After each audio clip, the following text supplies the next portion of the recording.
Hey everybody, it's Sarah from Macro Meals, and I have with me again today Caylon. She teaches at Extreme Fitness and she's preparing for her very first bodybuilding show, so glad to bring her back into the kitchen today.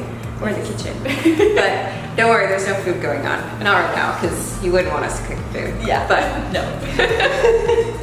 Anyways, we are talking about overeating or binging, which is a subject that's actually really close to the both of us. It's something that we both have struggled with in the past and still are trying to figure out different systems and tips. And so we wanted to share what we've learned along the way so that maybe just to help you be a little bit more cognizant, but what else could you possibly do to avoid that overeating or binging? So do you want to go first? Yes, I think as far as being in the fitness industry and being a trainer or being a competitor, you kind of have a standard to be held to. So I feel like developing these type of issues when it comes to food, people typically tend to hide it. They have a hard time getting that 80-20 balance. They either go 0 to 100. So 100% on or 100% off. Right, and exactly. I think a lot of people are like that. Yeah. So I think if you want to get healthier or you want to be more extreme and get into competing, it's very crucial that you get your overeating or binge eating under control first, and then you can move forward to getting towards those more athletic goals, like as far as competing, because you're slowly going to be cutting down your calories, you're going to be eating less, you're going to be exercising more, so it's going to make you more hungry, so you're going to be more apt to feel those urges and to binge and or overeat.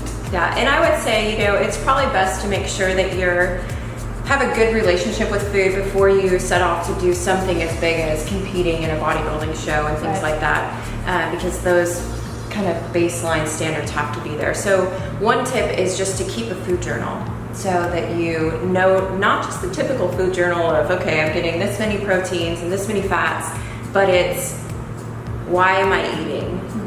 Am I really that hungry, or am I just reacting to something else? Right. And a lot of times I think people will use emotions and they use their food then to cope with whatever they're experiencing. Yeah, one thing that I've done a lot of research on, whether that's reading or listening to podcasts, is how very neurological binge eating can be. Say you've had a stressful day at work, you go to the pantry, you want to reach for the cookies or the chips. Some people want to overbooze and they want to reach for wine, and then they're out with their girlfriends and then they pick from the chips and salsa bowl, and whatever it may be after a stressful day or a hard day. Some people go out to eat to celebrate, and then they end up overeating that way. It's kind of something that you kind of want to do, like the brain over binge effect, and you want to realize, am I actually hungry? Am I actually nourishing my body, or am I just doing this mindlessly to fill that void, or because it's my birthday, or I just did really well on something at work, and so you're trying to compensate and celebrate by overfeeding yourself. And sometimes that's not always the best way to reward yourself. So you can do something like go get a pedicure, get a massage, do a new workout with your workout partner, or what have you, to celebrate in a different way. Take a new class. Right, exactly.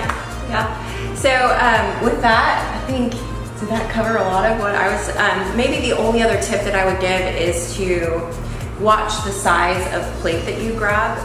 A bread and butter plate versus a dinner plate, huge difference in size. But typically as our minds work, we want to fill the plate up, and then usually if it's in front of us, we're gonna consume it. And that goes back to what Caylon was saying about the pantry.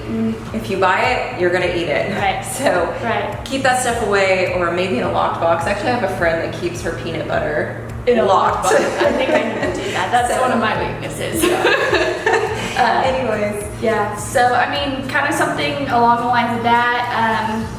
Just be mindful. You don't have to completely throw away your favorite foods. I'm not saying don't ever eat a cookie again. Just be mindful about what you're eating. They have what they call the 80-20 rule. 80% of the time you're eating whole foods, nutrients, being healthy, and then 20% of the time treat yourself.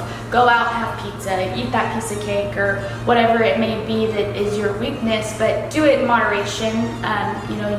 You don't have to eat boring food for the rest of your life. We just want you to eat adequately, intuitively if you can, just to live the best normal life. Live your best life. Yes, exactly. All right, well, thanks everybody for tuning in. Hope you got some good information from this, and we will see you again soon.